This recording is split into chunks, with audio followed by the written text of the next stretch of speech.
खाड़ी देशों में इतनी ज्यादा उथल पुथल हो रही है कि दुनिया के सभी देश जो हैं वो काफी ज्यादा अलर्ट पर हैं। भारत भी अलर्ट पर है और भारतीय नौसेना भी काफी ज्यादा अलर्ट पर है।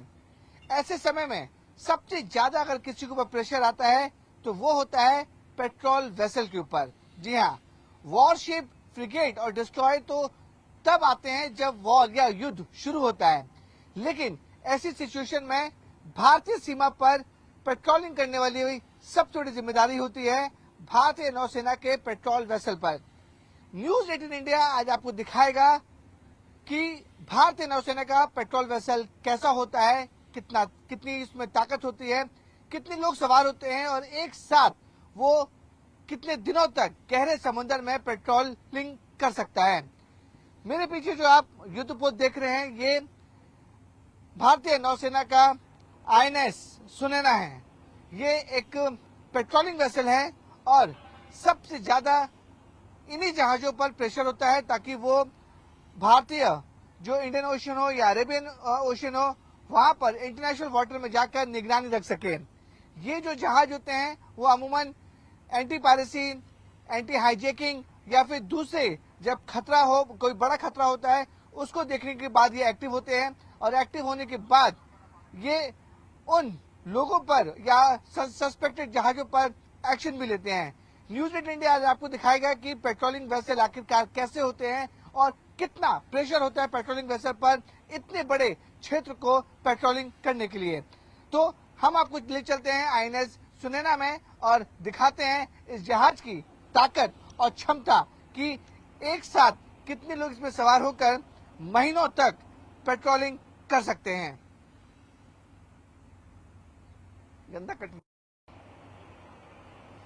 आईएनएस सुनैना आखिरकार सबसे पहले हमने आपको तस्वीर दिखाई थी कि बाहर से ये जहाज कैसे दिखता है। अब हम आपको तस्वीर दिखाएंगे कि अंदर से ये आईएनएस सुनैना एक पेट्रोल वेसल है वो किस तरह दिखता है और इसकी क्षमता क्या क्या है।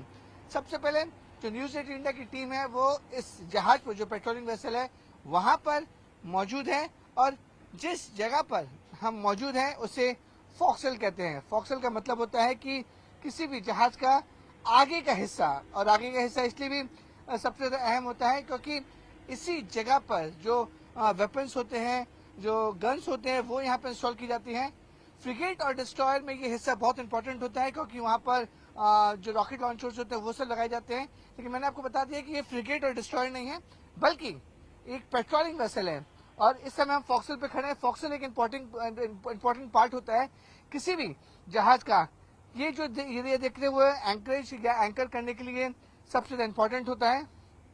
और जैसे मैंने आपको बताया कि यहाँ पर भी वेपन्स लगे हुए हैं। ये जो लॉन्ग रेंज गन देख रहे हैं ये लॉन्ग रेंज गन इसलिए भी लगाई गई है कि ताकि पेट्रोलिंग करते समय जब कोई जहाज को, जब भी कोई दुश्मन का जहाज या फिर कोई खतरा दिखता है, एंटी पायरेसी या फिर एंटी हाईजैकिंग की जैसे ऑपरेशन होते हैं, उन्हें रोकने के लिए इस तरह की जो वेपन्स हैं वो इस्तेमाल होते हैं।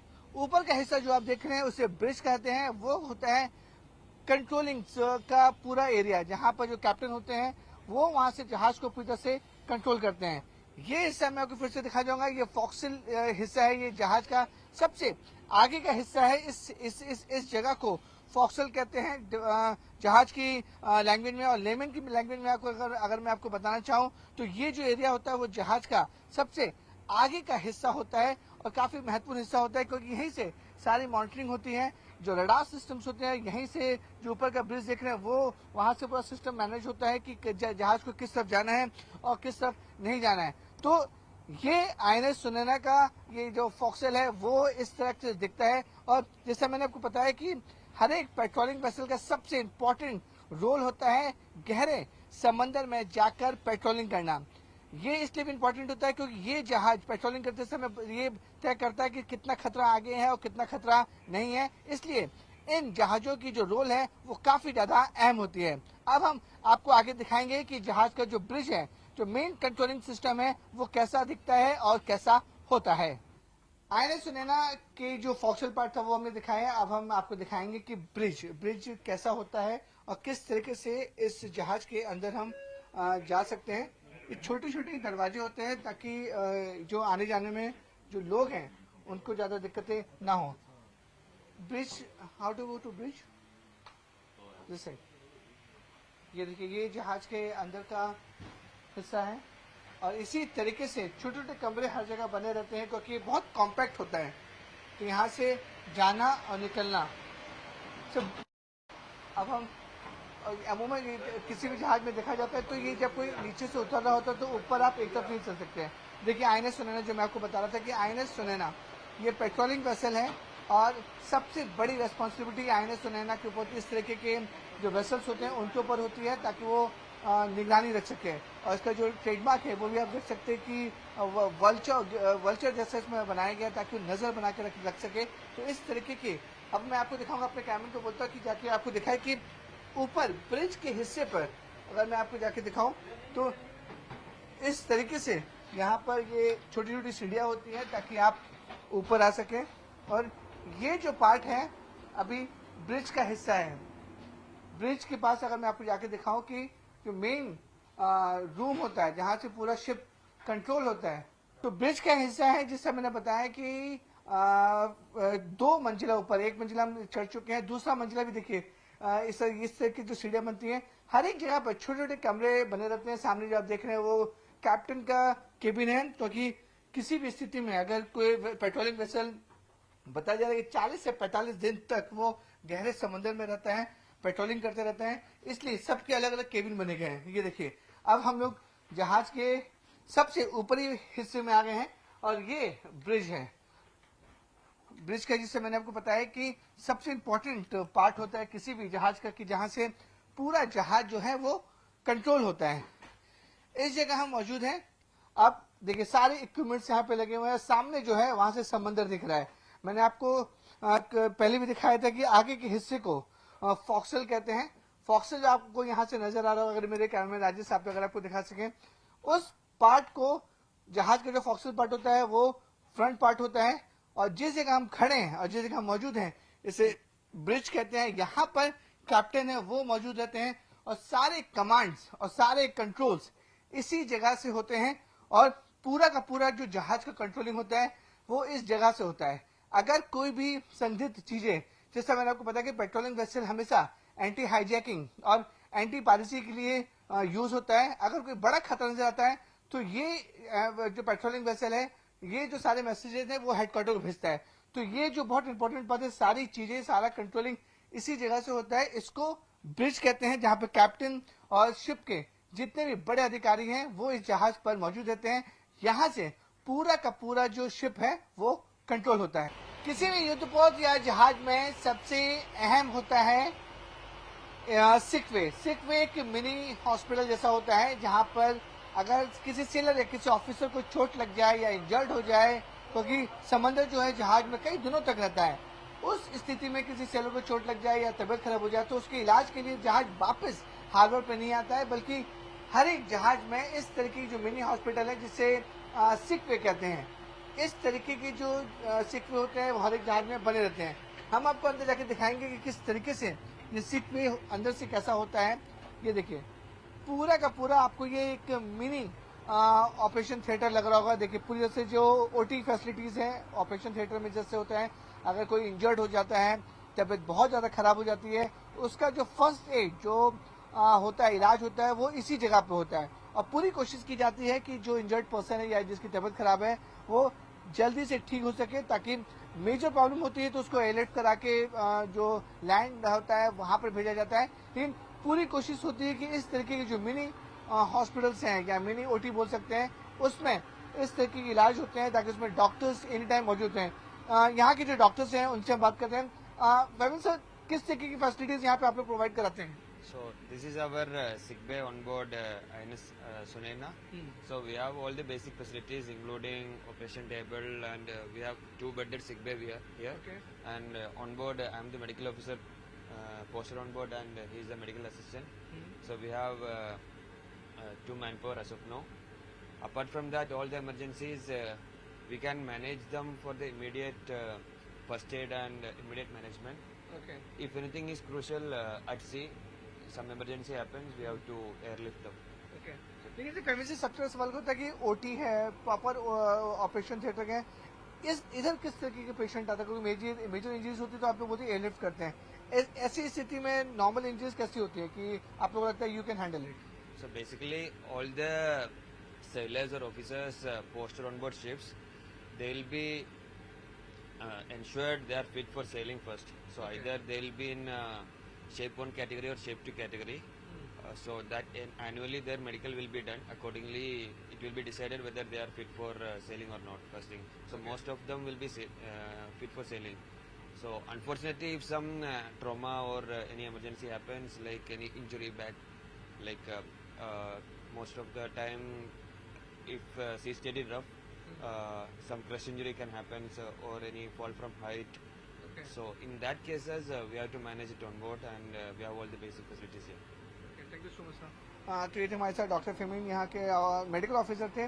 देखिए किस तरीके से पूरा सेटअप तय रहता है, क्योंकि जिस तरह से भी मेडिकल ऑफिसर ने बताया कि रफ सी में सबसे ज़्यादा दिक्कतें होती है कि रफ सी के दौरान जो जहाज होता है वो काफ़ी ज़्यादा स्टेबल नहीं रहता है, काफ़ी ज़्यादा अनस्टेबल रहता है। इसमें लोगों के गिरने की वजह से या फिर दूसरी जगह से दूसरी वजह से चोटें लगती हैं। उनका जो पहला इलाज होता है वो इसी जगह होता है, इसी मिनी हॉस्पिटल में होता है।